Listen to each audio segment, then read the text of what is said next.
अब मैं आपसे क्या पूछने जा रहा हूँ ये तो आप समझ ही गए होंगे। भगवान भोलेनाथ माता पार्वती कैलाश से दृश्य नहीं हुए देवऋषि। भगवान भोलेनाथ तो माता पार्वती को कक्ष से लिवाने गए हैं। लिवाने गए हैं? कहाँ ले जाने के लिए? मुझसे कुछ कहा तो नहीं है, परंतु लगता है कि गगन विहार जाने का वो विचार कर रहे हैं। नारायण नारायण, नंदी महाराज इतनी महत्वपूर्ण बात है और आपको बता ही नहीं गया, ये तो बड़े दुख की बात है। नंदी महाराज, आप इस कैलाश के रक्षक हैं, आपको तो इस बात का ज्ञान होना ही चाहिए था। नारायण नारायण। देवर्षि, कैलाश पर आते ही आपने अपनी लीला प्रारंभ कर दी। लीला? कैसी लीला? नारद लीला। नंदी को भोलेनाथ के विरुद्ध कुछ पाठ पढ़ाने लगे थे? नहीं माता नहीं, मैं तो केवल अपनी उत्सुकता को शांत कर रहा था। मेरा दूसरा और कोई उद्देश्य नहीं था। तुम्हारा उद्देश्य तुम्हारी लीला में उलझ जाता है नारद। तुम्हारी लीला देखकर किसी को भी भ्रम हो सकता है कि इस समय तुम नंदी को हमारे विरुद्ध षड्यंत्र में सम्मिलित कर रहे थे। षड्यंत्र? नारायण नारायण, वो भी आपके विरुद्ध?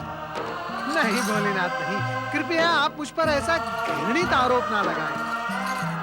हाँ, कभी-कभी शब्दों से खेल अवश्य लेता हूँ, परंतु वो भी केवल विनोद के लिए। ये विनोद कभी महंगा भी पड़ सकता है देवर्षि, इसलिए शब्दों का खेल खेलने में तनिक सावधानी बरतिए।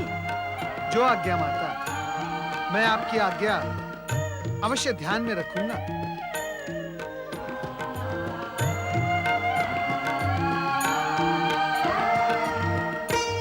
भोलेनाथ, क्या आप दोनों ने गगन विहार करने का विचार किया है? अवश्य। आपसे नंदी ने ही कहा होगा कि हम गगन विहार पर जाने का विचार कर रहे हैं। अब नंदी महाराज असत्य तो नहीं कहेंगे ना? हा? जब हमने नंदी से कुछ कहा ही नहीं, तो सत्य असत्य का प्रश्न ही नहीं। नारद, तुम ये बताओ कि इस समय क्या नया समाचार लेकर आए हो? नारायण नारायण, नया समाचार तो है भोलेनाथ। राजकुमार भद्रायु और राजकुमारी कीर्ति मालिनी का शुभ विवाह। क्या आप उस विवाह में सम्मिलित हुए थे देवर्षि? नहीं नहीं माता, बिना निमंत्रण के मैं वहां कैसे जाता? निषाद राज के राज्य में विवाह की जो धूमधाम देखी, भद्रायु और कीर्ति मालिनी को वर वधू के रूप में देखा, तो मैं समझ गया। आप समझ गए कि उन दोनों का विवाह हो चुका है? हाँ हाँ प्रभु, परंतु इस समय आपको यह समाचार देना मेरा उद्देश्य नहीं था। आप दोनों के दर्शन की आकांक्षा लेकर मैं यहाँ आया था, सो मेरी आकांक्षा पूर्ण हो चुकी है। अब आप दोनों मुझे आज्ञा दें।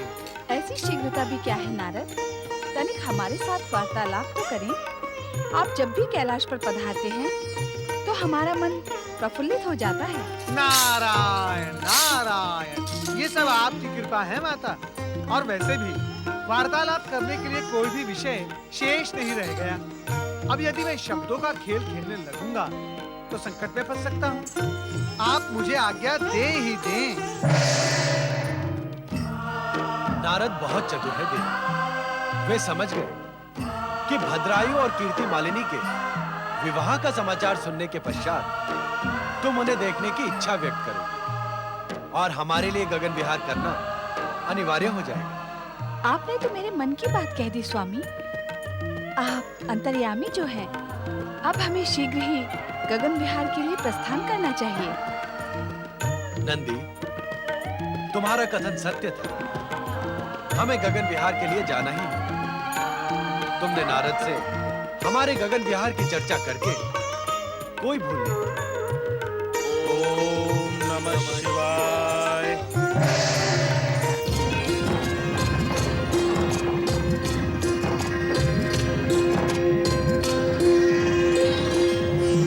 कुछ कहिए स्वामी। हमारा मौन वार्तालाप कुछ कहने से खंडित हो जाएगा रानी कीर्ति मालिनी। तुम जैसी कीर्तिवन की मालिनी हमें प्राप्त हुई। हम सोच रहे हैं भगवान शिव की कृपा से अब हमारी कीर्ति दूर दूर तक अवश्य फैलेगी। भगवान शिव की कृपा पर आपको इतना विश्वास है? शिव की कृपा से ही तो तुम बच गई। यदि भगवान शिव ने हमें सहस्त्र हाथियों का बल न दिया होता तो खाई में गिरता हुआ तुम्हारा रथ हम कैसे बचा पाते? और वधु के रूप में तुम कैसे प्राप्त होती हमें? ये सारी भगवान शिव की ही तो कृपा है। परंतु मैं तो माता पार्वती की आराधिका हूँ। मैं सोचती हूँ कि माता पार्वती की कृपा से ही मैं बची हूँ। तुम ठीक ही सोचती हो।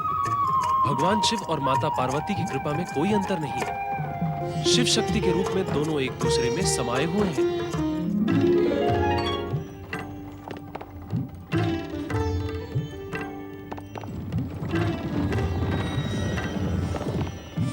वो देखो देवी, वो है भद्रायु और कीर्ति मालिनी अपने नव विवाह का आनंद मनाने के लिए वन विहार करने जा रहे हैं। कितनी रूपवती है कीर्ति मालिनी,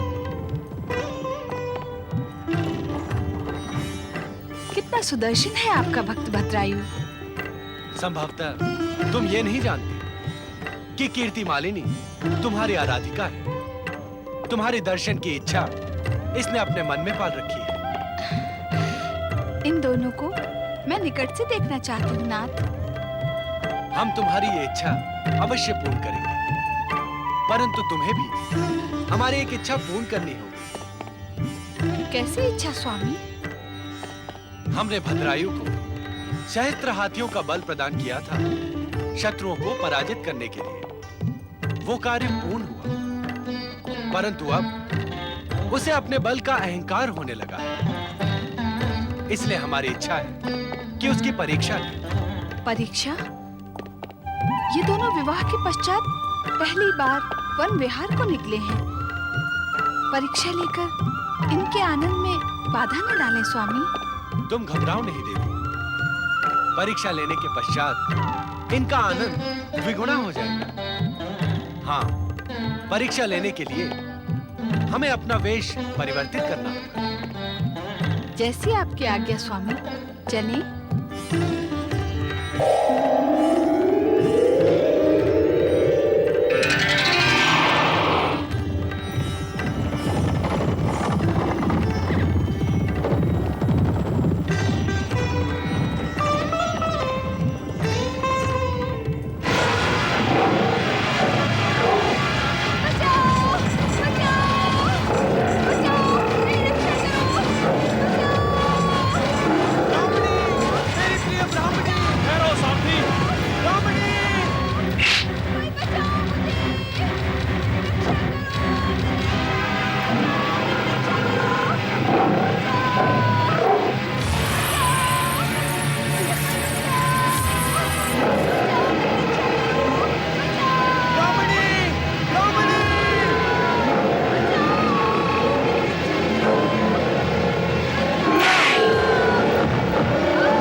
क्या हुआ स्वामी?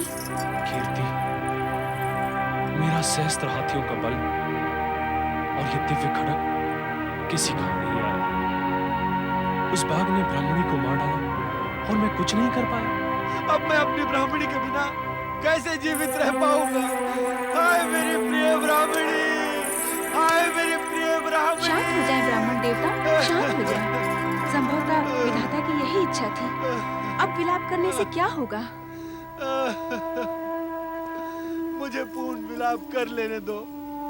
यही विलाप करते करते मैं अपने प्राण त्याग दूंगा। नहीं नहीं ब्राह्मण, नहीं ब्राह्मण देवता, ब्राह्मण देवता, मेरा विश्वास करें। आपकी ब्राह्मणी को उस बाघ से बचाने के लिए मैंने अपने दिव्य खड़ग का प्रयोग किया, पर यह भी किसी काम न आया। मैं अपने आप को अपराधी अनुभव कर रहा हूं। ये कवच और खड़ग निष्काम हो गए। लगता है ये अब मेरे किसी काम के नहीं रहे, इसलिए मैं इन्हें आपके चरणों में रख देता हूं। और मैं अपनी प्रजा की रक्षा नहीं कर सका। अब मुझे युवराज कहलाने का कोई अधिकार नहीं, कोई अधिकार नहीं। दिव्य खड़ग का प्रयोग किया आपने। कौन है आप? मैं महाराज वज्रसेन का पुत्र युवराज भद्रायु हूं। ये आपके पिता महाराज वज्रसेन का ही राज्य है? हाँ हाँ ब्राह्मण देवता, दशाण युवराज के नाते अपने प्रजाजनों की रक्षा करना मेरा कर्तव्य है। आप मेरी ब्राह्मणी की रक्षा में असफल रहे। आपके सामने ही मेरी धर्मपत्नी की मृत्यु हो गई और आप कुछ न कर सके।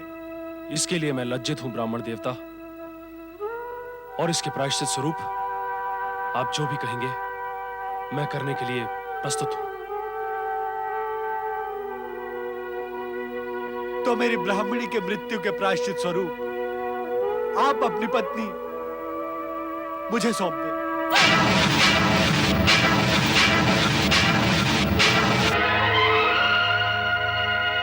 ये आप क्या कह रहे हैं ब्राह्मण देवता? नहीं, ये नहीं हो सकता।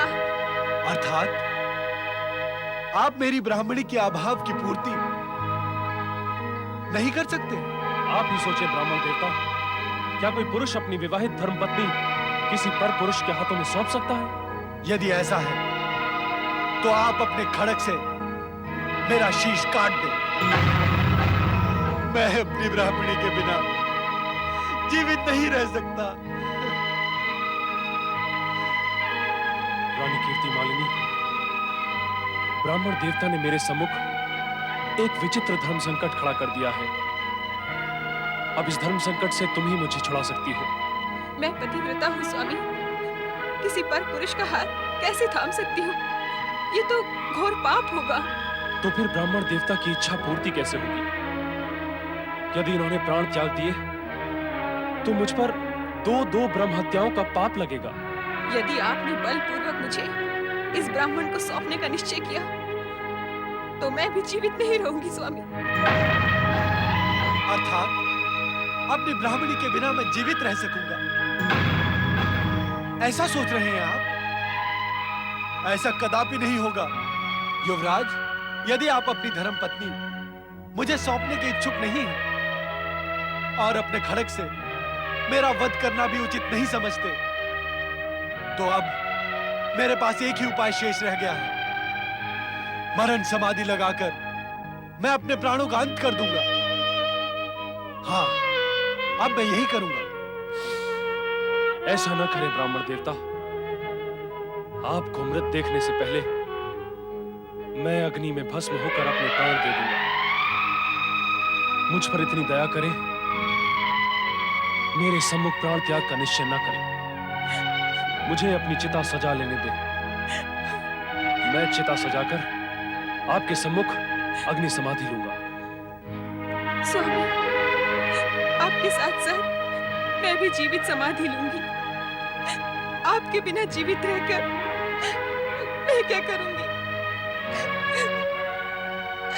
हे विधाता, ये तेरा कैसा न्याय है? मेरी ब्राह्मणी को मुझसे छीन लिया और अब उसका अभाव पूर्ण करने वाली ये स्त्री मेरे आंखों के सम्मुख अग्नि समाधि लेने की इच्छुक है। तुम्हारा यदि यही विधान है तो मैं भी इन दोनों के साथ जलती चिता में कूदकर अपने प्राणों का अंत कर दूंगा। यदि ऐसा है तो यही सही।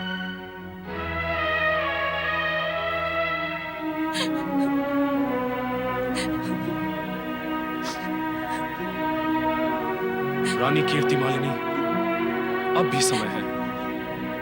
ब्राह्मण देवता के अनुरोध को स्वीकार करके उनकी जीवन संगिनी बन जाओ और अपने इस कर्तव्य का पालन करते हुए मुझे सदा सदा के लिए विसार दो। नहीं, मुझे क्षमा करें ब्राह्मण देवता। स्वामी, मुझ पर कृपा करें और आपसे पहले मुझे चिता प्रवेश की अनुमति दें। मेरी आंखों के सम्मुख आप चिता में प्रवेश कर जाएं, ये देखना मेरे लिए असंभव है। नहीं रानी कीर्ति मालिनी, चिता प्रवेश की प्रतिज्ञा मेरी है। चिता जलाकर पहले मैं अग्नि प्रवेश करूंगा।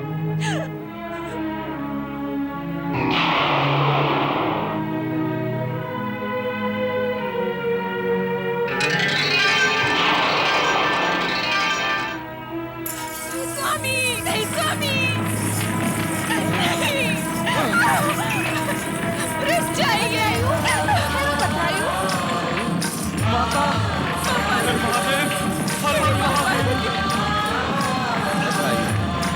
तुम्हारी परीक्षा पूर्ण।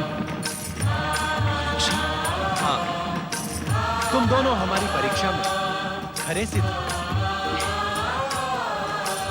रानी कीर्तिमालिनी, तुमने ब्राह्मण की मांग के आगे ना झुककर सतीत्व का सच्चा उदाहरण प्रस्तुत किया है। मेरे अहंकार को खंडित करके आपने ठीक ही किया प्रभु। आपकी दी हुई सिद्धियों का मुझे अपनी माता के समान अभिमान हो गया। माता सुमति को अपने अभिमान का परिणाम दुर्दशा से देना पड़ा, परंतु आपने मुझे दुर्दशा से बचा लिया। अपनी कृपा का पात्र बनाकर आपने मुझ पर बड़ा उपकार किया है प्रभु, बहुत बड़ा उपकार किया है। क्या आपने मेरी भी परीक्षा ली थी माता? हाँ, पति पत्नी ने साथ मिलकर पति पत्नी की परीक्षा ली है। अब तुम दोनों शिव पार्वती की कृपा के पात्र बनकर चिरकाल तक सांसारिक भोगों का न्यायपूर्वक उपभोग करोगे। तुम दोनों जीवन भर आदर्श राजा रानी का कर्तव्य निभाकर अंत में शिवधाम को प्राप्त करोगे। तुम्हारा कल्याण हो।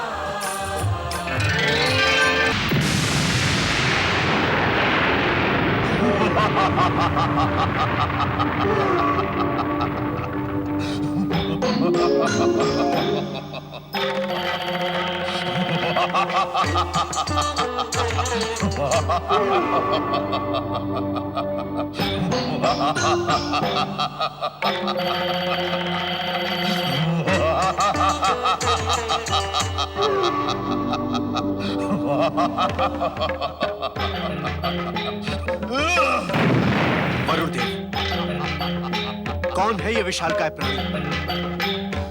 इसने तो पृथ्वी लोक पर प्रलय सी मचा रखी है।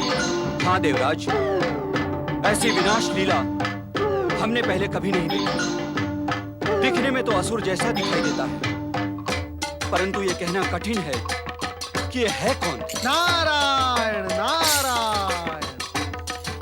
देवराज, इस विशालकाय असुर की शक्ति को देख रहे हैं आप?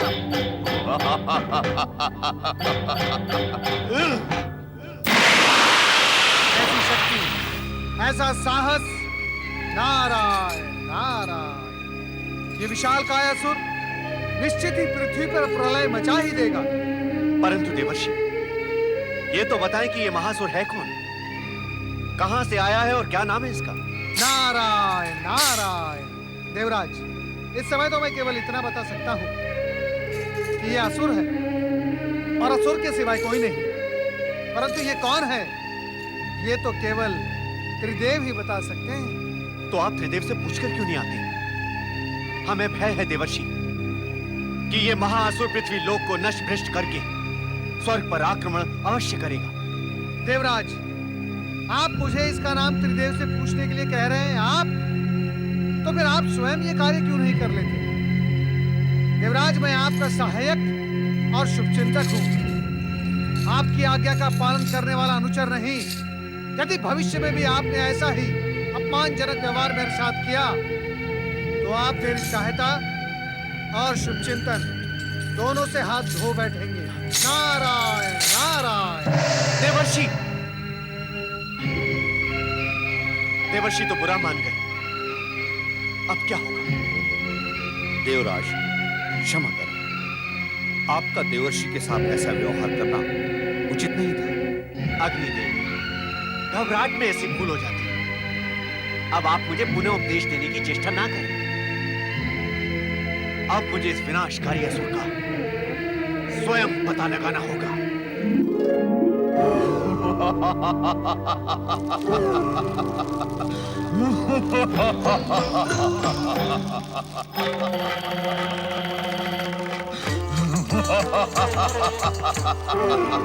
ये अवश्य कोई शक्तिशाली असुर है जो पाताल लोक से प्रकट हुआ है,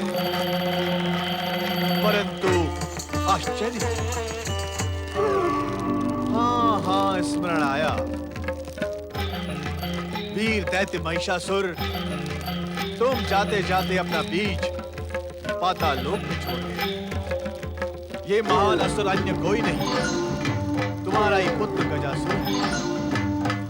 ये तो तुमसे भी अधिक शक्तिशाली प्रतीत होता है। अब असुर जाति का पुनरुत्थान अवश्य होगा। तुम्हारा ये शक्तिशाली पुत्र गजासुर असुर जाति का मस्तक फिर से ऊंचा करेगा। तुम धन्य हो महिषासुर, इस पुत्र के रूप में तुम अमर हो।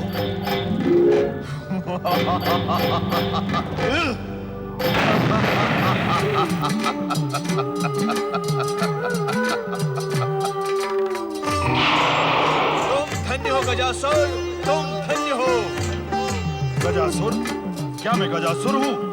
हाँ गजासुर, महान प्रतापी असुर महिषासुर के पुत्र गजासुर। तुम्हारे जन्म के पूर्व तुम्हारे महान पिता महिषासुर देवताओं और ब्रह्मा विष्णु के षड्यंत्र के भोग बने थे। उन्होंने अपने देश से एक देवी को उत्पन्न करके तुम्हारे पिता का वध करवाया था। क्या देवताओं और ब्रह्मा विष्णु ने मिलकर मेरे पिता का वध करवाया था और इस बात का मुझे ज्ञान भी नहीं? गजासुर, तब तुम अपनी माता के गर्भ में थे, परंतु अब तुम्हें अपने पिता के वध का प्रतिशोध लेना है। पृथ्वी, पाताल और स्वर्ग लोक पर असुरों का साम्राज्य पुनः स्थापित करना है। अपने पिता के वध का प्रतिशोध तुम इसी प्रकार ले सकते हो। प्रतिशोध? प्रतिशोध तो मैं अवश्य लूंगा, परंतु पहले ये बताएं, मुझे ये सब बताने वाले आप हैं कौन? हम हैं दैत्य गुरु शुक्राचार्य। इस संसार में दैत्यों के एकमात्र शुभ चिंतक शुक्राचार्य। शुक्राचार्य? दैत्य गुरु शुक्राचार्य? हाँ वत्स, तुम्हारे प्रतिशोध को सफल बनाने के लिए हम तुम्हारा मार्गदर्शन करेंगे। आपको देखते ही मुझे लग रहा है कि आप हम असुरों के शुभ चिंतक हैं। तुम्हें देखकर हमारा हृदय भी आनंद विभोर होने लगा है। हम असुरों का पुनरुत्थान करने के इच्छुक हैं और तुम ये कार्य सरलता से संपन्न कर सकते हो। कैसे? मुझे बताएं दैत्य गुरु, कैसे? बताएं। असुरों के पुनरुत्थान के लिए मुझे क्या करना होगा? पहले तुम अपना आकार छोटा बना लो। छोटे बनकर भी तुम पहले के समान शक्तिशाली बने रहोगे। हमारे पास आओ, हम तुम्हें बताएंगे कि अब तुम्हें क्या करना होगा।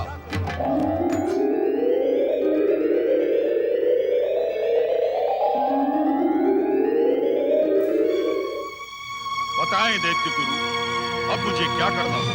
गजासुर, प्रपंची और षड्यंत्रकारी देवताओं से सुरक्षा के लिए सबसे पहले तुम्हें तपस्या करनी है।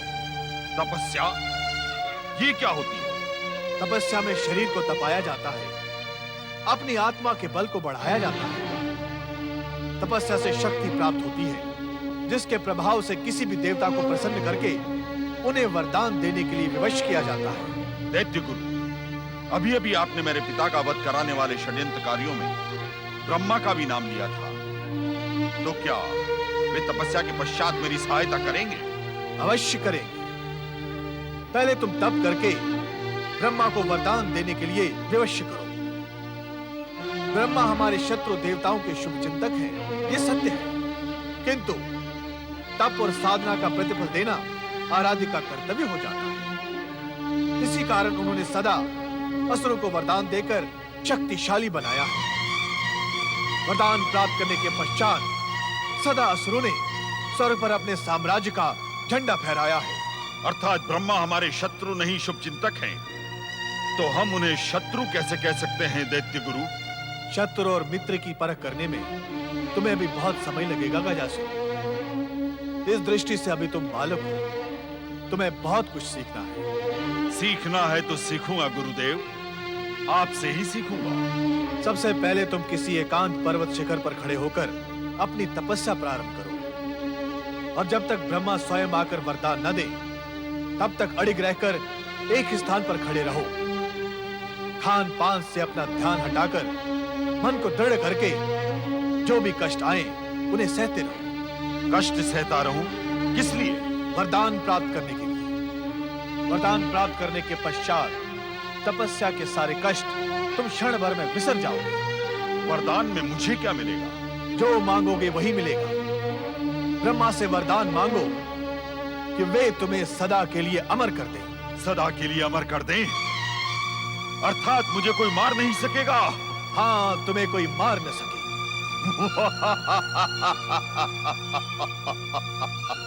परंतु इतना ही मांग कर मौन न हो जाना।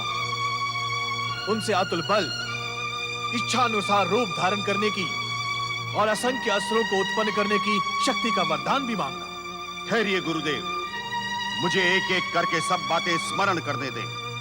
ब्रह्मा से मैं सबसे पहला वरदान मांगूंगा अमरता का। दूसरा वरदान मांगोगे अतुल बल का। अतुल बल? अतुल बल तो मेरे पास अब भी है गुरुदेव। मैं इसी समय सारी पृथ्वी को उखाड़ कर फेंक सकता हूँ। तुम्हें पृथ्वी को नहीं, देवताओं को स्वर्ग से उखाड़ कर फेंकना है, और उसके लिए अतुल बल की आवश्यकता होती है। ठीक है, अमरता और अतुल बल। तीसरा वरदान क्या मांगू देखते गुरु? तीसरा वरदान मांगो इच्छा अनुसार रूप बदलने का। इच्छा अनुसार रूप बदलने का वरदान? तब तो मैं आपका रूप भी धारण कर सकता हूँ। मैं स्वयं दैत्य गुरु बन सकता हूँ। नहीं नहीं, इसकी कोई आवश्यकता नहीं है। तुम हमारा रूप धारण करने के अतिरिक्त कोई भी रूप धारण कर सकते हो। जो आज्ञा देते गुरु। इन 3 वरदानों के अतिरिक्त और कोई वरदान मांगना है? चौथा वरदान इच्छानुसार असंख्य असुरों को उत्पन्न करने का मांगो। तुम असंख्य असुरों वाली असुर सेना को उत्पन्न करोगे जो युद्ध में तुम्हारी सहायता करेगी। ये तो बहुत ही अच्छी बात है। इन 4 वरदानों को मांगने के पश्चात और मांगने के लिए शेष ही क्या रह जाएगा? मैं सब कुछ पा लूंगा। अमरता, अतुल बल, इच्छा अनुसार रूप परिवर्तन और असुर सेना उत्पन्न करने की शक्ति। हम तुम्हारी स्मरण शक्ति से संतुष्ट हुए गजासुर। अब तुम तुरंत तपस्या के लिए प्रस्थान करो। तुम्हारा कल्याण। ओम नमः शिवाय, ओम नमः शिवाय, ओम नमः शिवाय, ओम नमः शिवाय, ओम नमः पति शिवाय। परमेश्वराय नमो नमः। माता, आपका ये तुच्छ भक्त आपकी महान कृपा दृष्टि का आकांक्षी है। प्रणाम देवर्षि नारद।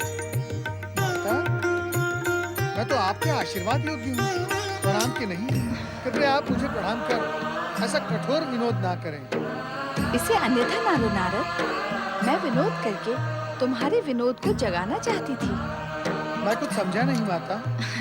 गंभीरता का आचरण तुम्हारे ऊपर अच्छा नहीं लगता नारद। इस सृष्टि में एक तुम ही तो हो जो हास्य, परिहास और आनंद से परिपूर्ण हो। जानते हो नारद, भोलेनाथ ने इस सृष्टि की रचना क्यों की थी?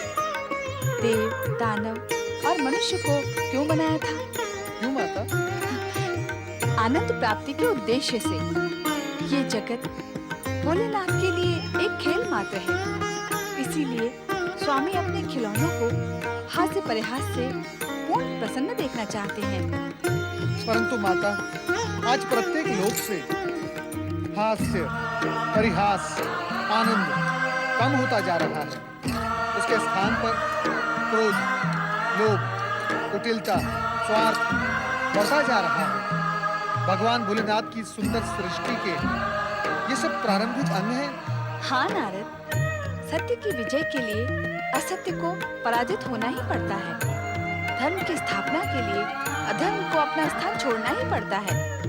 जानते हो नारद, विध्वंस रचना की पहली प्रक्रिया है।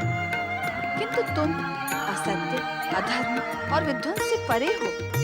इसीलिए तुम्हें गंभीर देखकर मैं आश्चर्यचकित हो गई।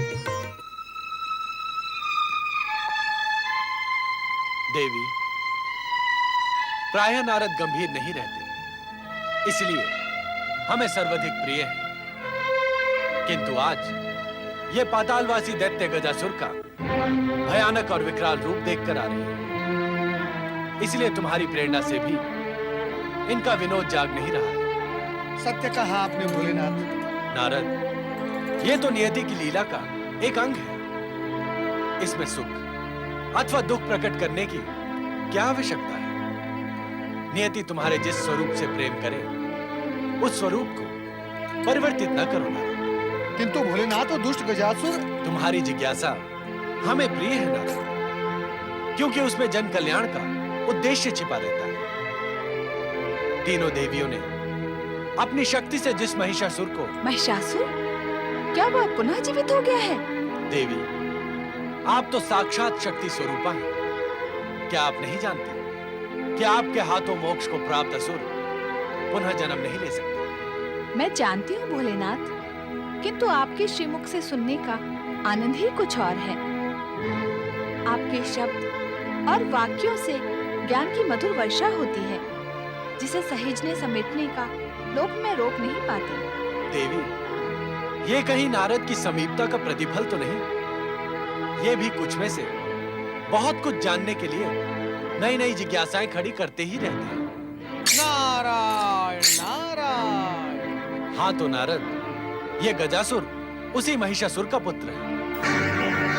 महिषासुर का पुत्र? हमें तुम्हारी जिज्ञासा प्रिय है नारद, किंतु संदेह नहीं। नहीं नहीं भोलेनाथ, मैं संदेह नहीं कर रहा था। नारद, हर शब्द का एक भ्रम होता है और हर वाक्य प्रस्तुति का एक स्वरूप। जिज्ञासा और संदेह में शब्द का भ्रम और वाक्यों की प्रस्तुति का स्वरूप बदल जाते हैं। क्षमा करें भोलेनाथ, मुझे आप क्षमा करें। नारदीय स्वभाव की विवेचना तो आप कर ही चुके हैं भोलेनाथ। सब अहंकार से भटकते हैं, परंतु नारद जिज्ञासा से भटकता है भोलेनाथ। तो अब तुम्हारी जिज्ञासा कहाँ भटक रही है नारद? नारायण नारायण। भोलेनाथ, ये महिषासुर ने विवाह कब किया? और ये गजासुर उत्पन्न कब हुआ? महिषासुर ने एक नहीं अनेक विवाह किए थे। ये गजासुर उसकी पटरानी गजदंती का पुत्र है। गजदंती अर्थात हाथी जैसे दांतों वाली? स्वरूप के आधार पर नाम रखने की परंपरा असुरों में अति प्राचीन है देवी। ये गजदंती आपके हाथों महिषासुर का वध होने के उपरांत गजासुर की माता बनी। भोलेनाथ, तुम्हारी जिज्ञासाओं का अंत नहीं है नारद। तुम ये जानना चाहते हो कि अब गजासुर क्या करेगा? हाँ भोलेनाथ, मैं इसी प्रश्न का उत्तर जानने के लिए आतुर हूँ। इस प्रश्न का उत्तर मिल जाने पर तुम कोई दूसरा प्रश्न खड़ा कर दोगे, किंतु हम इस समय मात्र इसी प्रश्न का उत्तर दे सकते हैं। त्रिलोक पर विजय पाने के उद्देश्य से गजासुर ने शुक्राचार्य के कहने पर ब्रह्मा जी की तपस्या आरंभ कर दी है। नारायण नारायण। अब तो तुम प्रसन्न हो नारद? तुम्हारे प्रश्नों का उत्तर तुम्हें मिल गया। मैं प्रसन्न कैसे हो सकता हूँ माता? मैं अभी अभी उसका भयानक और विकराल रूप देखकर आ रहा हूँ। अब वह उतना विकराल और भयानक नहीं रहा नारद। तुमने सुना नहीं? स्वयं भोलेनाथ ने कहा है कि अब गजासुर ने तपस्या आरंभ कर दी है। ये सब सुनकर तो मेरी चिंता और भी बढ़ गई है माता। यदि गजासुर कठोर तपस्या कर परमपिता ब्रह्मा जी से इच्छित वरदान प्राप्त कर लेगा, तो वो और भी अधिक भयानक और विकराल हो जाएगा। हाँ नारद, गजासुर को उसकी तपस्या का प्रतिफल अवश्य मिलेगा। अर्थात देवताओं की अब कुशल नहीं माता। माता, ये कथा इसी प्रकार कब तक दोहराई जाएगी? जब तक असुरों की महत्वाकांक्षा का अंत नहीं हो जाता। और ये अंत तभी संभव है जब देवता सद्विचार और सदाचार का पालन कर अपने नाम के अनुरूप पूज्य और श्रेष्ठ बनेंगे। नारायण नारायण। देवताओं की सद्विचार और सदाचार के कारण असुरों की महत्वाकांक्षा भला कैसे समाप्त होगी माता? नारद, तुम्हारी समीपता का उलाहना अभी अभी भोलेनाथ ने मुझे दिया है। माता, पुत्र हूँ ना, इसलिए स्वभाव तनिक जिज्ञासु है। किंतु पुत्र का स्वभाव माता को लग जाए। माता भी तो कभी न कभी, कहीं न कहीं, किसी न किसी की पुत्री ही होती है। तो विनोद प्रारंभ हो ही गया। नहीं नहीं माता, ये तो प्रश्न का उत्तर पाने के लिए एक ललक है, ललक। नारद, जब देवता सद्विचारों का आश्रय लेकर सदाचारी बनेंगे, तो त्रिदेव के आशीर्वाद से उनकी शक्ति में वृद्धि होगी और तब उन्हें असुरों से भयभीत होकर त्रिदेवों के पास भागना नहीं पड़ेगा और तब वे दृढ़ता से असुरों का दमन भी कर सकेंगे। नारायण नारायण, क्या ये संभव होगा माता? नारद, इस सृष्टि में असंभव कुछ भी नहीं है। आप देवर्षि हैं। देवताओं को सद्विचार और सदाचार का पालन करने के लिए प्रेरित कीजिए, जिससे आपको उनकी चिंता करने की आवश्यकता भी समाप्त हो जाएगी। नारायण नारायण, माता, देवताओं को सद्विचार और सदाचार का पालन करने के लिए प्रेरित करना, ये मेरी चिंता से भी अधिक कठिन कार्य है। निराश न हो नारद, प्रयास करते रहो, कुछ न कुछ तो परिणाम निकलेगा ही। माता, कृपया आप मुझे ऐसा ही आशीर्वाद दें। ओम नमः शिवाय।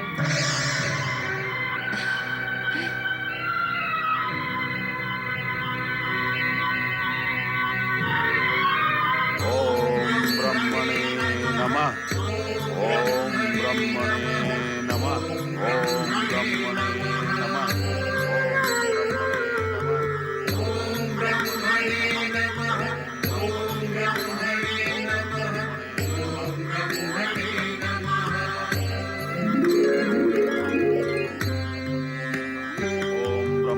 नमः। ओम ब्रह्मणे नमः। ओम ब्रह्मणे नमः। हमारे घोर शत्रु दैत्य गुरु शुक्राचार्य से आदेश पाकर महिषासुर के पुत्र ने तपस्या प्रारंभ कर दी है। देवराज, इस तपस्या का परिणाम तो आप जानते ही हैं।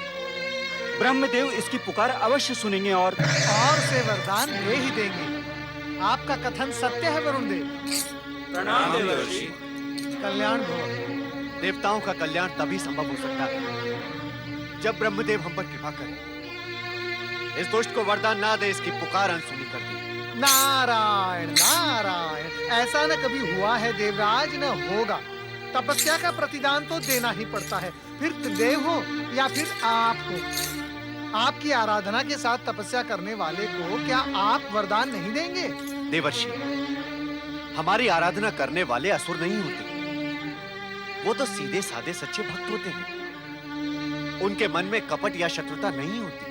नारायण नारायण, देवराज, आप इस असुर के मार्ग में कितने ही बड़े संकट खड़े कर लें, परंतु ये अपना वरदान प्राप्त करके ही रहेगा।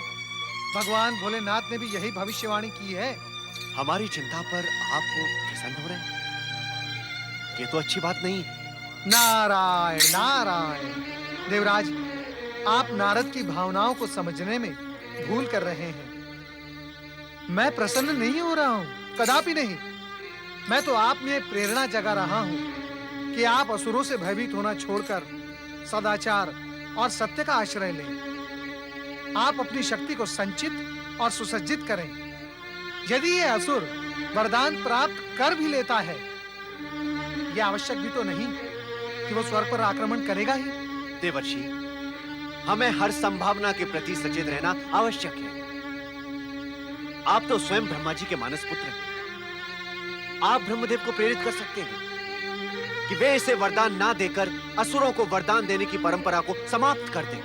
नारायण नारायण, देवराज, आप मुझे क्षमा कर ही दें, क्योंकि परमपिता ब्रह्मा जी को परामर्श मैं नहीं दे सकता। ये धृष्टता मुझसे नहीं होगी। मैं चलता हूँ। देवर्षि, देवर्षि, हम पर दया करें। कृपा कर हमारे साथ ब्रह्मलोक चलें और ब्रह्मदेव से प्रार्थना करें।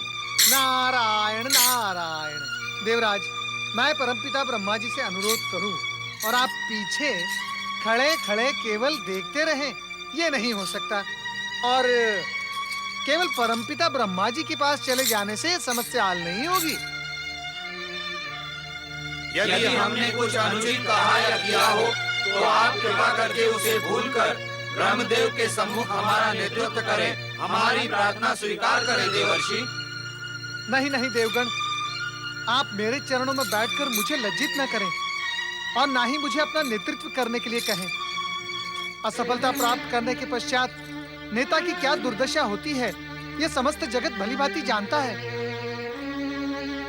परमपिता ब्रह्मा जी ने यदि हमारी बात नहीं सुनी तो दोष आप मेरे सिर मर दोगे। कृपया आप मुझे क्षमा करें। देवर्षि, हमारे प्रति इतने कठोर ना बने। कृपा कर हमारे साथ ब्रह्मलोक चलकर हमारा साहस बढ़ाएं।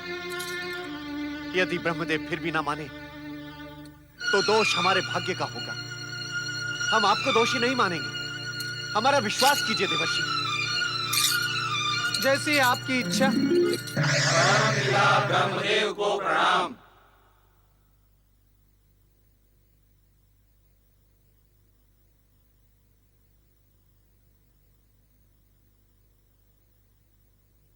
लंबे समय पश्चात तुम्हें ब्रह्मलोक में देखकर हमें प्रसन्नता हुई नारद।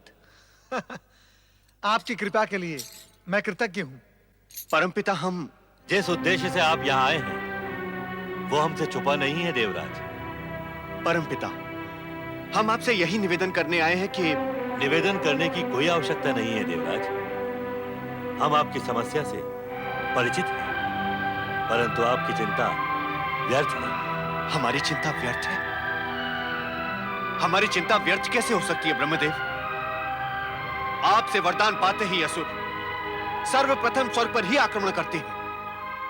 इसीलिए हम आपसे विनती करते हैं ब्रह्मदेव, गजासुर को वरदान कदापि ना दें। क्या यह संभव है नारद? कोई निष्ठापूर्वक हमारी आराधना करे, कठोर तपस्या करे और हम उसे वरदान न दें?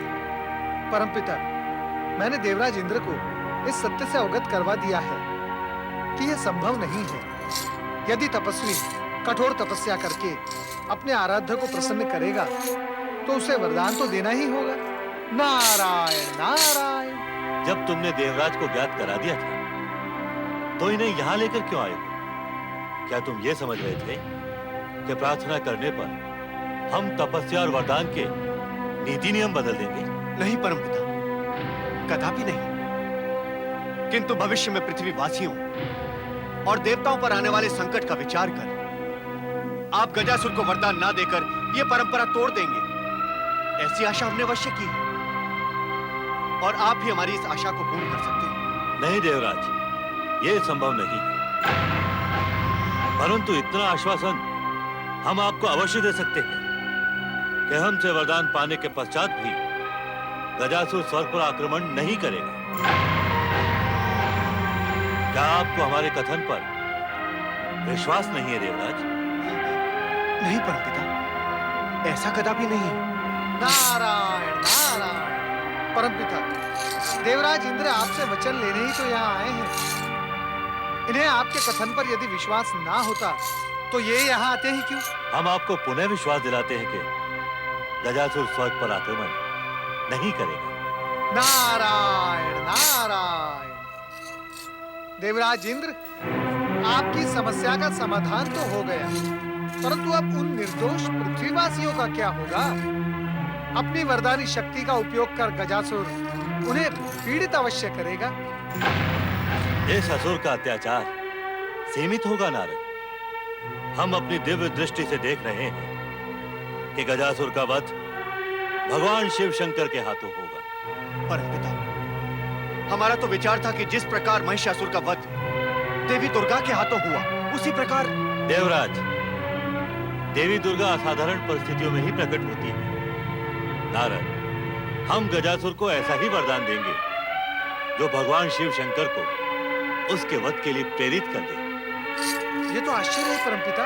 गजासुर को बातों के चक्रव्यूह में घेर कर हम उसे ऐसा ही वरदान देंगे नारद, जिससे उसका ध्यान काशी के यज्ञकर्ता ब्राह्मणों की ओर जाए और वो स्वर्ग की ओर दृष्टिपात ही ना करे। तो क्या काशी के निर्दोष यज्ञकर्ता ब्राह्मण गजासुर के अत्याचारों का भोग बनेंगे।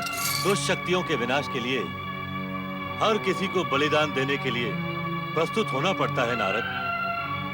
काशी के यज्ञकर्ता ब्राह्मणों के भाग्य में कष्ट लिखा है, किंतु अंत में वे सब भगवान शिव शंकर की कृपा के पात्र बनेंगे, इसलिए तुम उनकी अधिक चिंता न करो। आप धन्य हैं ब्रह्मदेव। देवराज, अब आप निश्चिंत होकर स्वर्ग के लिए प्रस्थान करें और पृथ्वीवासियों की चिंता आप मुझ पे छोड़ दें। हम सब आप दोनों के कृतज्ञ हैं। ओम ब्रह्मदेवाय नमः। नारद, अब तुम्हें एक उत्तरदायित्व निभाना होगा। आज्ञा करें परमपिता, मैं आपकी आज्ञा के लिए उपस्थित हूँ। काशी के यज्ञकर्ता ब्राह्मणों को सावधान करो कि वे यज्ञेश्वर शिव की आराधना से विचलित न हो। यदि गजासुर ने उन पर आक्रमण किया तो भगवान शिव उनकी रक्षा करें। मैं तुरंत उन्हें ये संदेश पहुंचा दूंगा परमपिता। तुम्हें अपनी चतुराई का उपयोग करके वरदान के पश्चात गजासुर को स्वर्ग पर आक्रमण करने से भी रोकना होगा। ये भी तुम्हारा ही उत्तरदायित्व है। ये उत्तरदायित्व भी मैं निभाऊंगा परमपिता। मेरे लिए और क्या आज्ञा है? गजासुर के प्रहारों से बचने के लिए तुम्हें यज्ञकर्ता ब्राह्मणों के मन में भगवान शिव के प्रति अगाध भक्ति उत्पन्न करनी होगी। हर आपदा से सुरक्षा के लिए शिव भक्ति से बढ़कर और कोई कवच नहीं होता। जो आज्ञा परमपिता।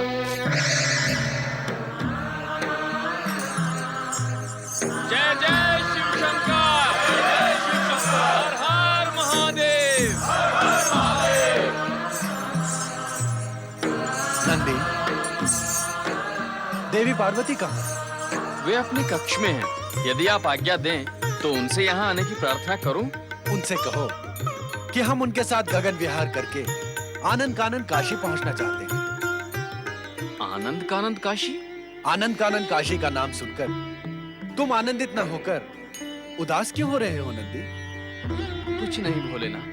तुम्हारी इस कुछ नहीं में भी बहुत कुछ है। तुम इसलिए चिंतित हो रहे हो कि एक बार कैलाश से प्रयाण करने के पश्चात हम दोनों कब लौटेंगे तुम्हें इस बात का ज्ञात नहीं। ये सत्य है प्रभु। आप आनंद कानंद काशी जाकर शीघ्र ही कैलाश लौट आएंगे ना? यदि शीघ्र न लौटे तो? भोलेनाथ, आपके वियोग में हम अनाथों की भांति चिंतित और व्यग्र रहते हैं। कृपा करके आप शीघ्र लौट आएं।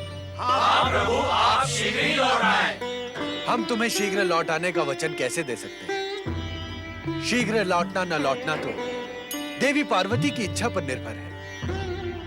नंदी, तुम देवी पार्वती से प्रार्थना करो कि वो शीघ्र लौट आए। यदि उनकी इच्छा होगी तो हम भी उनके साथ शीघ्र लौट आएंगे। जैसी आपकी आज्ञा प्रभु।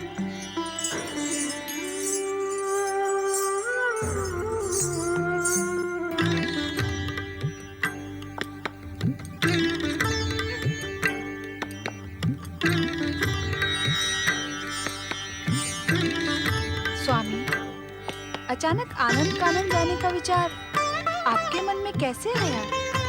क्या आनंद कानन काशी का नाम सुनकर तुम्हारे मन में आनंद उत्पन्न नहीं होता देवी?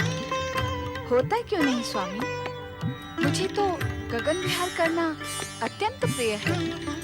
सृष्टि की गतिविधियों पर दृष्टि डालना मुझे अच्छा लगता है। हम गगन विहार की नहीं, आनंद कानन की बात कर रहे हैं देवी। आनंद कानन तो आनंद कानन है स्वामी। आपने काशी नगरी को प्रलय काल में भी न डूबने का वरदान देकर उसे परम पूज्य बना दिया है। जो भक्त काशी में रहकर आपकी आराधना करता है उसे पुनर्जन्म नहीं लेना पड़ता। तुम अपने आप को हमसे पृथक क्यों कर रही हो देवी? मैं समझी नहीं स्वामी, आप क्या कहने के इच्छुक हैं? अभी अभी तुमने कहा कि जो काशी में रहकर हमारी आराधना करता है उसका पुनर्जन्म नहीं होता, वो शिवलोक को प्राप्त होता है। और जो तुम्हारी भक्ति करता है क्या उसे कुछ प्राप्त नहीं होता? तुम तो साक्षात शक्ति स्वरूपा हो। तुम्हारी आराधना करने वाले को जो सिद्धियां मिलती हैं वो तो हम भी प्रदान नहीं कर सकते। नहीं स्वामी, मेरी व्यर्थ प्रशंसा न करें। मैं जो कुछ भी हूँ आपके ही कारण है। शिव के बिना शक्ति भला क्या कर सकती है? ओम नागेश्वराय नमः स्वाहा। ओम सुरेश्वराय नमः स्वाहा। ओम नागेश्वराय नमः स्वाहा। ओम महारुद्राय नमः स्वाहा। ओम काशी विश्वेश्वराय नमः स्वाहा। ओम पातालेश्वराय नमः स्वाहा। हर हर महादेव। स्वामी, देवर्षि नारद हमसे पहले ही यहाँ पहुँच गए। क्या आपने उन्हें बताया था कि हम यहाँ पहुँचने वाले हैं? कदापि नहीं देवी। लंबे समय से हमारी नारद से भेंट ही नहीं हुई। हम ये जानने के इच्छुक हैं कि नारद यहाँ किस उद्देश्य से पहुंचे हैं। यदि हम वहाँ पहुँचेंगे तो उनका ध्यान बढ़ जाएगा और वो जो कहने के इच्छुक हैं नहीं कह पाएंगे। तुम सत्य कह रही हो देवी। हमारा वहाँ अदृश्य होकर पहुंचना ही उचित होगा। परंतु इतने अदृश्य भी ना हो कि नारद को भी दिखाई न दे। अर्थात तुम ये कहने की इच्छुक हो कि हम केवल नारद को दिखाई दें, यज्ञकर्ता ब्राह्मणों को नहीं। और नारद को भी हम तभी दिखाई दें जब उनकी बात पूरी हो जाए। पता तो चले कि नारद इन ब्राह्मणों से क्या कहने के लिए इच्छुक हैं। जैसी तुम्हारी इच्छा। नमः शिवाय। देवर्षि,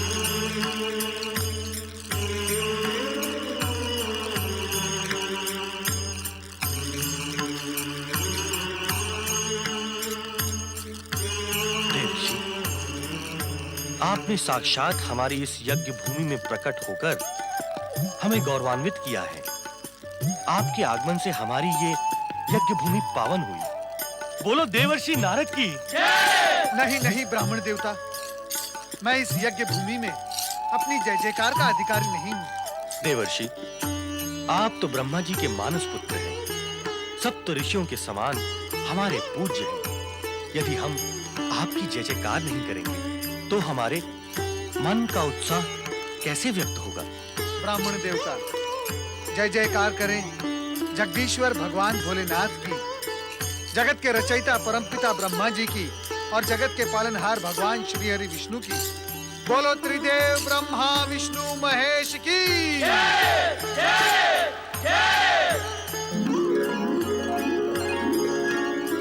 ब्राह्मण देवता, आप परम पावन आनंद कानन काशी के यज्ञकर्ता ब्राह्मण हैं। आपके द्वारा किए गए यज्ञों के कारण सुवृष्टि होती है, चारों ओर सुख समृद्धि का वास रहता है।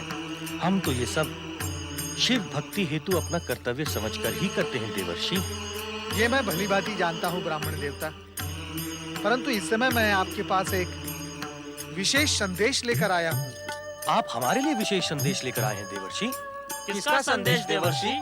स्वयं परमपिता ब्रह्मदेव का। ये संदेश सुनने के लिए हम अत्यंत उत्सुक हैं देवर्षि। कृपा कर सुनाइए। ये संदेश सुखकारी नहीं है। ये संदेश सुनाते हुए स्वयं मुझे भी संकोच हो रहा है। संकोच ना करें देवर्षि। हम आपके श्रीमुख से कैसा भी गंभीर संदेश सुनने के लिए प्रस्तुत हैं। शीघ्र ही आप पर घोर संकट आने वाला है ब्राह्मण देवताओं, इसीलिए आपको सावधान रहने की आवश्यकता है। कैसा संकट देवर्षि? ये संकट शक्तिशाली असुर के अत्याचारों के रूप में भी आ सकता है, परंतु आप यज्ञेश्वर भगवान भोलेनाथ की आराधना में लीन रहें। ये आनंद कानन काशी भगवान भोलेनाथ और माता पार्वती का प्रिय क्षेत्र है। यहाँ निवास करने वालों की और यहाँ रहकर भगवान भोलेनाथ की आराधना करने वालों की वे सदा रक्षा करते हैं। शिव आराधना तो हमारा परम धर्म है देवर्षि। उसे हम भला कैसे छोड़ सकते हैं? मैं एक और रहस्य की बात बताने यहाँ आया हूँ। परमपिता ब्रह्मा जी ने यह भी बताया है कि जो असुर आप पर अत्याचार करेगा उसका वध भगवान भोलेनाथ के हाथों ही होगा। इसलिए आप यज्ञ और भगवान भोलेनाथ की आराधना निश्चिंत होकर करते रहें। बस यही संदेश देने के लिए मैं यहाँ आया था। देवर्षि, ये संदेश आपने हमसे क्यों छुपाया? प्रणाम भोलेनाथ। प्रणाम माता भोलेनाथ। कोई भी रहस्य आपके लिए रहस्य रहता ही नहीं। मैं तो केवल... क्या आप हमें विवश करने के इच्छुक हैं कि गजासुर का वध हम करें? आप जानते हैं कि जब तक कोई असुर अत्याचारों की चरम सीमा लांघ नहीं जाता, तब तक हम उसका वध नहीं करते। और यहाँ तो इस समय केवल उसके अत्याचारों की बात ही हो रही है। हम चकित हैं देवर्षि। क्या आप अभी-अभी भगवान शिव और माता पार्वती से बातें कर रहे थे? क्या आपको भगवान भोलेनाथ और माता पार्वती के दर्शन नहीं हुए? नहीं देवर्षि, हमारे ऐसे सौभाग्य कहाँ। ये शिव लीला थी महानुभावों। स्वयं भगवान भोलेनाथ माता पार्वती के साथ यहाँ पधारे थे। इस यज्ञ भूमि को पावन किया। इससे बड़ा सौभाग्य और क्या हो सकता है? स्वयं भगवान भोलेनाथ आपकी रक्षा के लिए यहाँ फिर... ओम ब्रह्मणे नमः। ओम ब्रह्मणे नमः। ओम ब्रह्मणे नमः।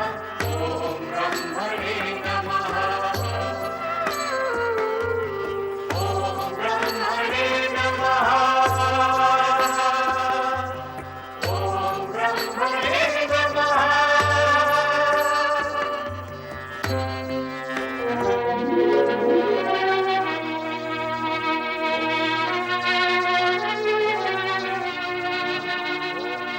तो अब तक इसकी अखंड तपस्या चल रही है। जब ब्रह्मदेव ने आश्वासन दिया है कि गजासुर स्वर्ग पर आक्रमण नहीं करेगा, तो आप क्यों चिंतित हो रहे हैं देवराज? क्या तुम ब्रह्मदेव को नहीं जानते कि वो वरदान देते समय वरदान मांगने वाले के सामने विवश हो जाते हैं? भले ही विवश हो जाए, परंतु हमें उनके वचन की सत्यता पर विश्वास होना चाहिए। अपनी सुरक्षा के विषय में किसी पर विश्वास नहीं करना चाहिए अग्निदेव। ब्रह्मणे नमः। ओम ब्रह्मणे नमः। ओम ब्रह्मणे नमः। ओम ब्रह्मणे नमः। ओम ब्रह्मणे नमः। ओम ब्रह्मणे नमः। ओम ब्रह्मणे नमः। ओम ब्रह्मणे नमः। ओम ब्रह्मणे नमः। ओम ब्रह्मणे नमः। ओम ब्रह्मणे नमः। ओम ब्रह्मणे नमः।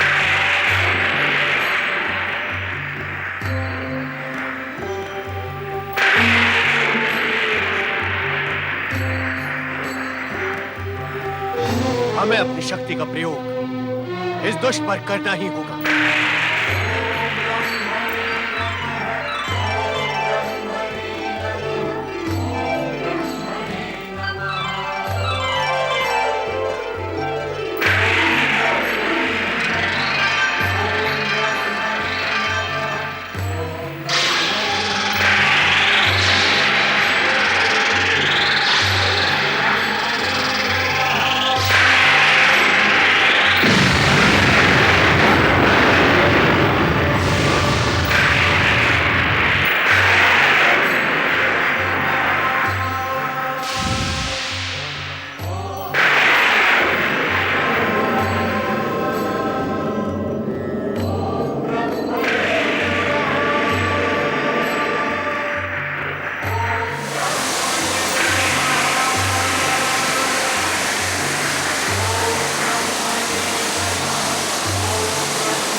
क्या उपाय कर सकते हैं अग्निदेव?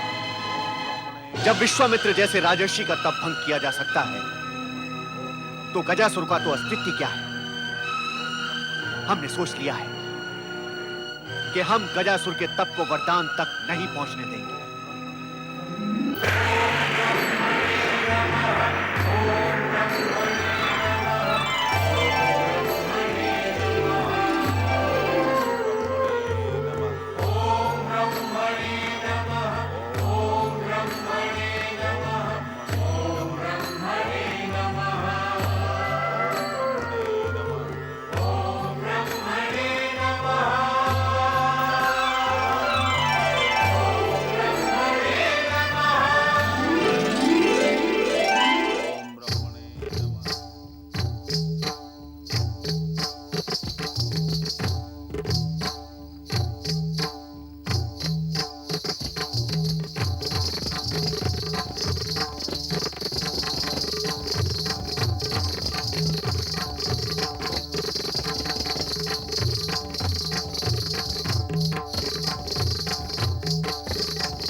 इस ओर देखो, हम स्वर्ग की अप्सराएं आपका मनोरंजन करने आई हैं। हमारा नृत्य देखो, हमारा रूप देखो, हमारा सौंदर्य देखो असुरपति। इस रूखी तपस्या से तुम्हें क्या मिलेगा असुरराज? चलो इस असुरराज के तन से लिपटकर हम उनकी तपस्या भंग करने का प्रयत्न करते हैं। ओम ब्रह्मणे नमः, ओम ब्रह्मणे नमः, ओम ब्रह्मणे नमः, ओम ब्रह्मणे नमः, ओम ब्रह्मणे नमः, ओम ब्रह्मणे नमः। महाबली असुरराज,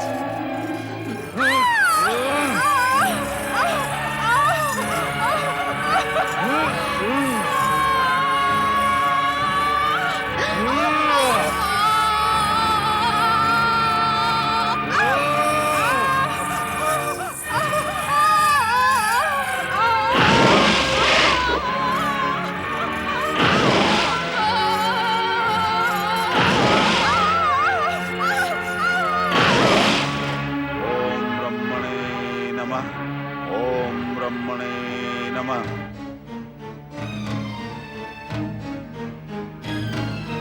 देवी लक्ष्मी किसी गहन चिंतन में खोई प्रतीत हो रही हैं। क्या बात है देवी?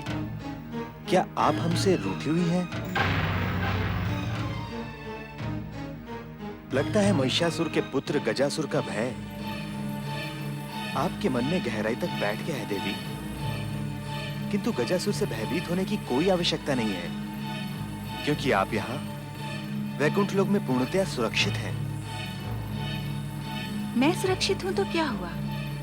क्या मुझे पृथ्वीवासियों और स्वर्ग में रहने वालों की चिंता नहीं होगी?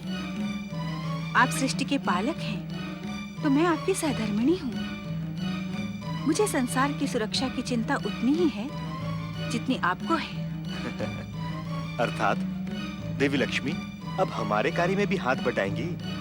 सृष्टि के पालन का आधा उत्तरदायित्व अब आप लेने की इच्छुक हैं? ये विनोद का नहीं, गंभीर विचार का समय है स्वामी।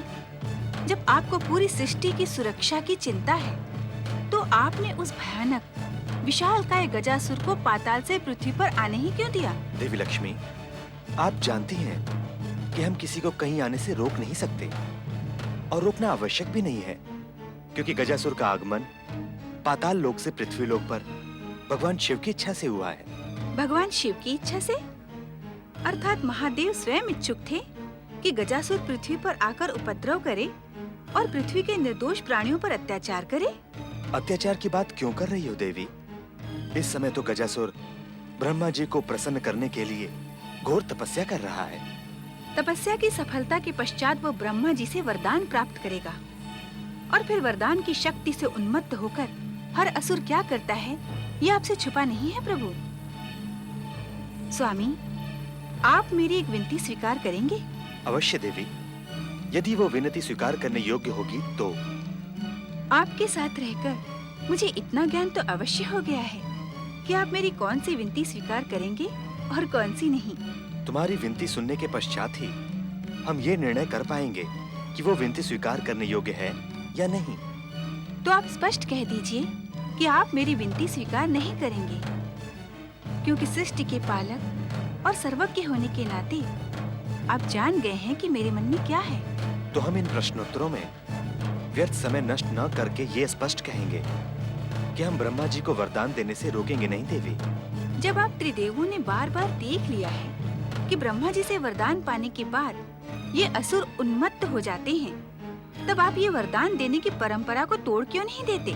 और हर वरदान के पश्चात तुमने ये भी देख लिया है कि वरदान का दुरुपयोग करने वाले असुरों को उसका दंड अपने प्राण देकर भुगतना पड़ता है, और हम त्रिदेवों में से किसी न किसी की शक्ति के हाथों वे मारे जाते हैं। परंतु गजासुर का पिता महिषासुर तो हम त्रिदेवियों की सम्मिलित शक्ति दुर्गा के हाथों मारा गया। इससे कोई अंतर नहीं पड़ता देवी। उस सम्मिलित शक्ति में हम त्रिदेवों का भी योगदान था। अर्थात आप इस बात के इच्छुक हैं कि हम त्रिदेवियों का कोई महत्व ही न रहे? कदापि नहीं। यदि तुम्हें ऐसा लगता है कि गजासुर उन्मत्त होकर उत्पात मचाएगा, तो तुम त्रिदेवियां मिलकर उसके वरदान के पश्चात उसे तुरंत समाप्त कर देना। हम तुम्हें रोकेंगे नहीं देवी, किंतु हम ब्रह्मा जी को भी वरदान देने से रोक नहीं सकते। नारायण नारायण, आज आप दोनों को वाद विवाद में उलझे देखकर मुझे आश्चर्य नहीं, विचित्र सी अनुभूति हो रही है। विचित्र सी अनुभूति? कैसी अनुभूति हो रही है नारद? जगत के पालनहार भगवान श्री हरि विष्णु और जगत की समृद्धि और शोभा की देवी माता लक्ष्मी, आप दोनों यदि वाद विवाद में उलझ सकते हैं, तो फिर साधारण मनुष्य की तो क्या दशा होती होगी? नारायण नारायण। साधारण मनुष्यों की नहीं, पति पत्नी की बात करो नारद। पति यदि अपनी पत्नी की इच्छा का सम्मान नहीं करेगा, तो वाद विवाद तो जन्म लेगा ही। ये तो सृष्टि का सनातन नियम है। आप सत्य कह रही हैं देवी, इसलिए हम स्वयं चुप होकर इस वाद विवाद का अंत किए देते हैं। अब तुम बताओ नारद, क्या नया समाचार लाए हो? नारायण नारायण, समाचार नहीं श्री हरि, उलझन लेकर आया हूँ, उलझन। कैसी उलझन नारद? देवर्षि, क्या आपकी चतुराई भी उस उलझन को नहीं सुलझा सकी? लगता है इस उलझन में देवर्षि की चतुराई भी उलझकर रह गई है। अब बताओ नारद, किस उलझन में फंसे हो तुम? श्री हरि, आप तो जानते ही हैं कि परमपिता ब्रह्मा जी गजासुर की तपस्या से प्रसन्न होकर उसे वरदान अवश्य देंगे। अवश्य देंगे नारद। हम और देवी लक्ष्मी अभी इसी विषय पर चर्चा कर रहे थे। श्री हरि, मैं जब परमपिता ब्रह्मा जी से मिलने ब्रह्मलोक गया, तो उन्होंने मुझे ये आदेश दिया कि मैं अपनी चतुराई का उपयोग कर गजासुर को स्वर्ग पर आक्रमण करने से रोकूं। परंतु ब्रह्मा जी ने क्या एक बार भी नहीं कहा कि वे दुष्ट गजासुर को वरदान नहीं देंगे? नहीं माता, परमपिता ब्रह्मा जी असुरों को वरदान नहीं देने वाली बात कभी स्वीकार नहीं करेंगे। असुरों की तपस्या के पश्चात परमपिता ब्रह्मा जी ने उन्हें वरदान दिया ही है वरदान की चर्चा अनावश्यक है नारद। असुरों की तपस्या के आगे ब्रह्मदेव विवश हो जाते हैं, ये हमने बार बार देख लिया है। बस तुम्हारी इतनी सी उलझन है या? नारायण नारायण, नहीं श्रीहरि नहीं, इस उलझन का दूसरा सिरा भी है, परमपिता ब्रह्मा जी का दूसरा आदेश। दूसरा आदेश? वो क्या है? उस आदेश का पालन मैंने पहले ही कर दिया है। परमपिता ब्रह्मा जी ने मुझे ये आदेश दिया था कि काशी के यज्ञकर्ता ब्राह्मणों को मैं भगवान भोलेनाथ की तपस्या करने के लिए प्रेरित करूं, जिससे गजासुर का आक्रमण होते ही भगवान भोलेनाथ गजासुर का वध करें। अर्थात गजासुर का वध भगवान शिव के हाथों होगा? हाँ माता, परमपिता ब्रह्मा जी की यही इच्छा है कि वे गजासुर को बातों के चक्रव्यूह में उलझाकर ऐसा वरदान देंगे कि उसका वध एक ऐसे व्यक्ति के हाथों होगा जिसने कामदेव पर विजय प्राप्त की हो। सुन लिया देवी, ब्रह्मा जी ने गजासुर को वरदान देने से पहले ही उसके अंत का मार्ग भी खोज निकाला है। नारायण नारायण, परंतु मेरी उलझन का अभी तक समाधान नहीं हुआ श्रीहरि। यदि मैं गजासुर को स्वर्ग पर आक्रमण करने से रोकूंगा तो उसका क्रोध काशी के निर्दोष यज्ञकर्ता ब्राह्मणों पर बरसेगा और उनकी प्राणहानि का पाप मेरे सिर लगेगा। श्रीहरि, मुझे इस अनावश्यक पाप से कृपया आप बचाएं। हम इस विषय में तुम्हें कोई परामर्श नहीं दे सकते नारद, क्योंकि यदि तुमने अपनी चतुराई का प्रयोग नहीं किया तो ये ब्रह्मा जी के आदेश की अवहेलना होगी और इसका दोष हम पर भी आ सकता है नारद। इसलिए तुम अपनी चतुराई का प्रयोग करके कोई सही मार्ग खोज निकालो। यदि इच्छा हो तो मैं तुम्हें परामर्श दे सकती हूँ नारद। माता, इसीलिए तो मैं आप दोनों की शरण में आया हूँ। तुम गजासुर को स्वर्ग पर आक्रमण करने से रोकने का कार्य दैत्य गुरु शुक्राचार्य पर छोड़ दो और काशी के यज्ञ करता ब्राह्मणों की रक्षा का उपाय स्वयं करो। वो कैसे होगा माता? क्या दैत्य गुरु शुक्राचार्य मेरी बात मानेंगे?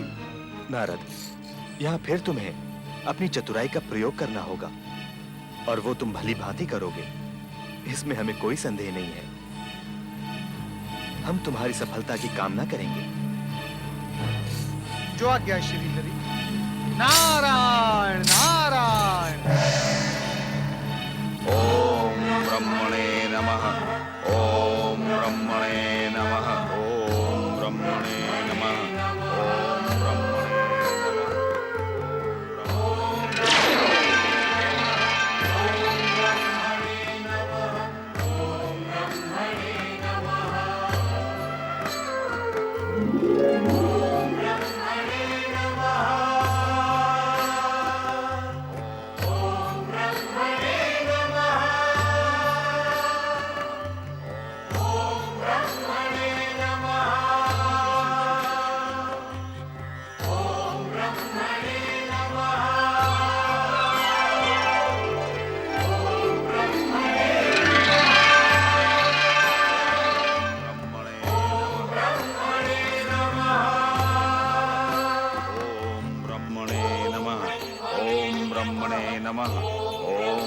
गजासुर,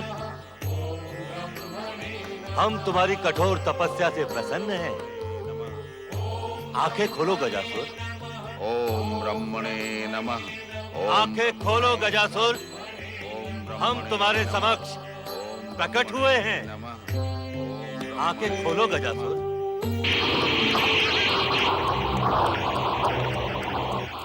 गजासुर, कुछ बोलो गजासुर। हम तुम्हें वरदान देने के लिए प्रस्तुत हैं। तो आप ही हैं ब्रह्मदेव? हाँ गजासुर। कितने कठोर हृदय हैं आप। मैं इतने कष्ट उठाकर तपस्या करता रहा। तपस्या करते करते कितना समय बीत गया ये आप जानते हैं, मैं नहीं जानता। मुझे इतने कष्ट देकर आपको क्या मिला ब्रह्मदेव? तपस्या जितनी लंबी और कठोर होती है, वरदान भी उतना ही उत्तम मिलता है गजासुर। हमने तुम्हें इच्छित वरदान देने का वचन दे दिया है। मैं सत्य कहता हूं ब्रह्मदेव, मेरा धैर्य अब टूटने लगा था। और आप कुछ क्षण और न आते तो मैं विराट आकार बनाकर इस पृथ्वी को नष्ट भ्रष्ट कर देता। तुम ऐसा नहीं कर सकते थे गजासुर। समय से पूर्व और त्रिदेवों की इच्छा के बिना इस पृथ्वी पर प्रलय काल नहीं आ सकता। हम तो तुम्हारी तपस्या शक्ति की परीक्षा ले रहे थे। परीक्षा? हाँ, परीक्षा जो अब पूर्ण हुई। अब कहो, अपनी तपस्या के परिणाम स्वरूप हमसे क्या वरदान पाने के इच्छुक हो?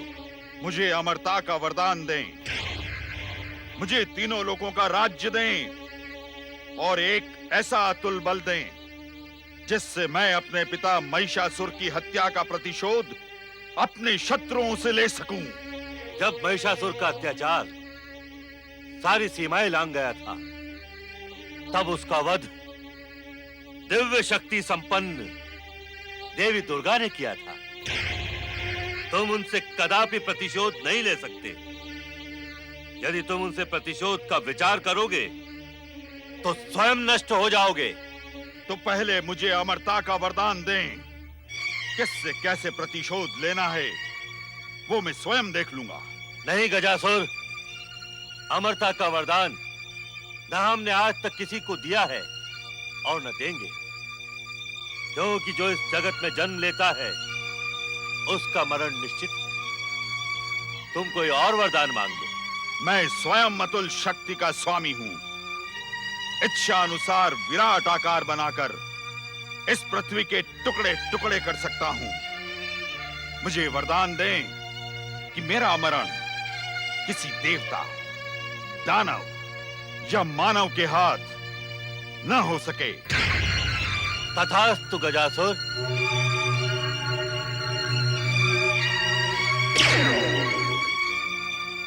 हम तुम्हें वरदान देते हैं कि तुम किसी देवता, दानव या मानव के हाथों नहीं मरोगे। ब्रह्मदेव, धन्य है आपकी बुद्धि।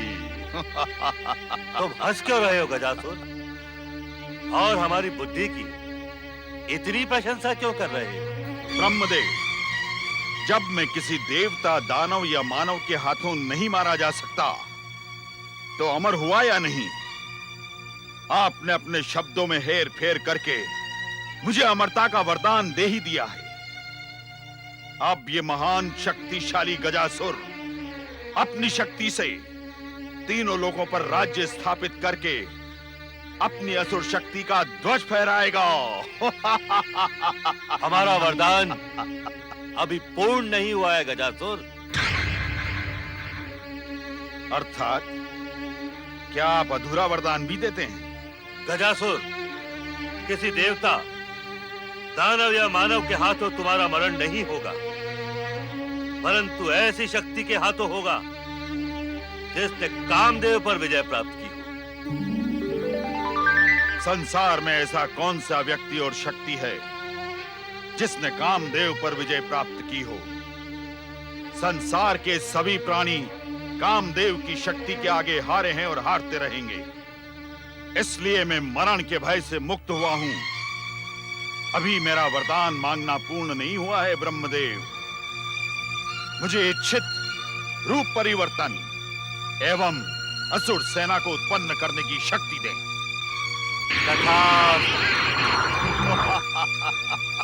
मेरी तपस्या सफल हुई। अब आप जा सकते हैं। तुम्हारा कल्याण हो गजासुर।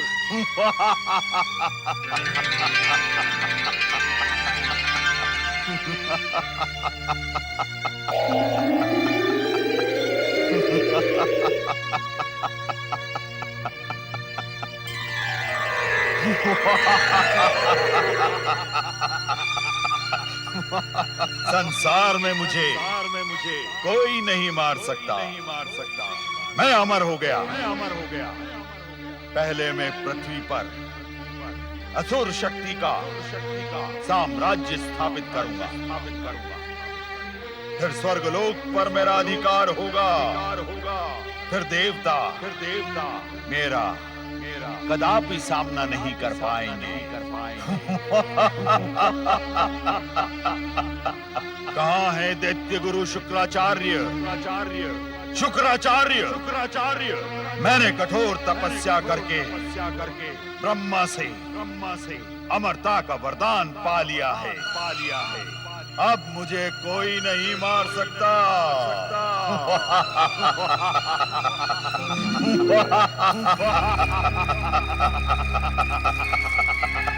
असुरवीर गजासुर, तुमने ब्रह्मा से अमरता का वरदान प्राप्त कर ही लिया।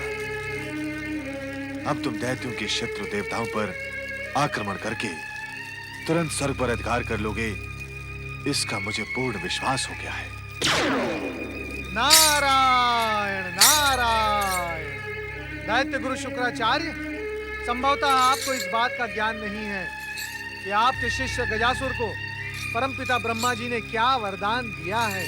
नारद, इस समय तुम हमारे ज्ञान की परीक्षा लेने के लिए प्रकट हुए हो। गजासुर हमारी आज्ञा और आदेश लेकर ही तपस्या करने के लिए गया था। उसने शब्दशः वही वरदान मांगा होगा जो वरदान मांगने के लिए हमने उससे कहा था। दैत्य गुरु, इसी बात का तो दुख है कि गजासुर वरदान मांगते समय आपकी सीख भूल गया और छल का आखेट हो गया। भारत, अपने शिष्य गजासुर की निंदा सुनने के लिए हमने तुम्हें यह आमंत्रित नहीं किया था। हमें तुम्हारी कोई बात नहीं सुननी। तुम जैसे आए थे वैसे अदृश्य हो जाओ, अन्यथा तुम्हें हमारे कोप का भयानक परिणाम भुगतना होगा। नारायण नारायण। यदि आप दैत्य गुरु शुक्राचार्य हैं, तो मैं भी देवगुरु बृहस्पति का शिष्य और स्वयं देवर्षि हूँ। आपकी इच्छा होने के पश्चात भी आप मेरा कुछ बिगाड़ नहीं सकते। दैत्य गुरु शुक्राचार्य, मैं जो कुछ यहाँ कहने आया हूँ वो कह के रहूंगा और कहे बिना यहाँ से हटूंगा नहीं। और जो कुछ कहूंगा वो आपके और गजासुर के हित में ही होगा। शीघ्र ही कह डालो जो कहना है। नारायण नारायण। परमपिता ब्रह्मा जी ने गजासुर को वरदान दिया है कि कामदेव पर विजय प्राप्त करने वाला ही उसकी मृत्यु का कारण बनेगा। कौन है कामदेव को जीतने वाला? ये प्रश्न मुझसे न करके स्वयं से करे दैत्य गुरु। संसार में कामदेव पर विजय प्राप्त करने वाले एकमात्र देवाधिदेव शिव शंकर हैं। क्या इस सत्य को आप नहीं जानते? जानते हैं, परंतु ये भी जानते हैं कि असुरों के आराध्य भगवान शिव शंकर एक असुर का वध कदापि नहीं करेंगे।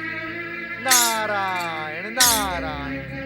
भगवान भोलेनाथ किसी असुर का संहार नहीं करेंगे, परंतु उसका उद्धार तो कर सकते हैं। उद्धार?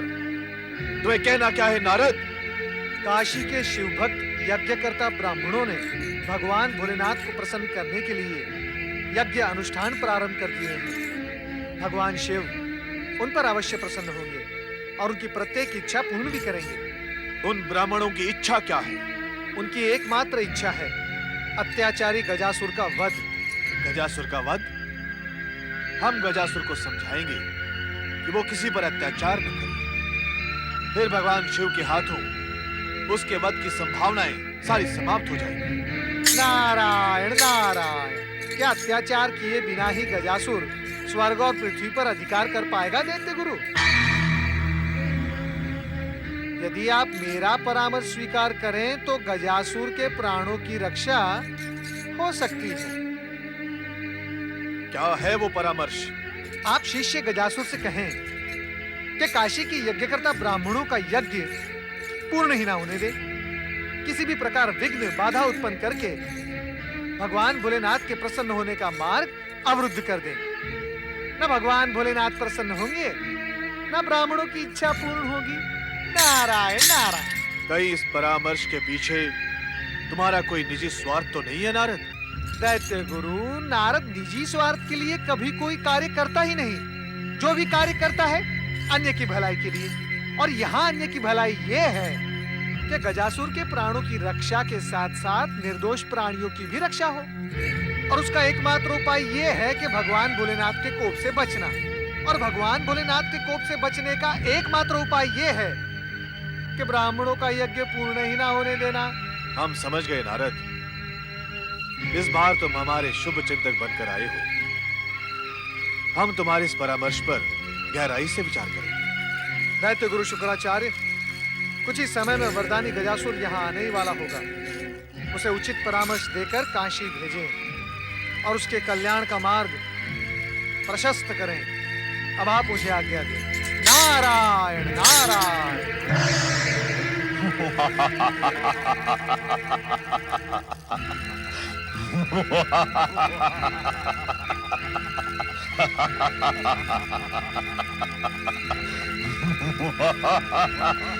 दैत्य गुरु, मैंने आपकी आज्ञा का पालन करके ब्रह्मा से इच्छित वरदान प्राप्त कर लिया है। पहले ये तो बताओ कि क्या वरदान प्राप्त किया है तुमने?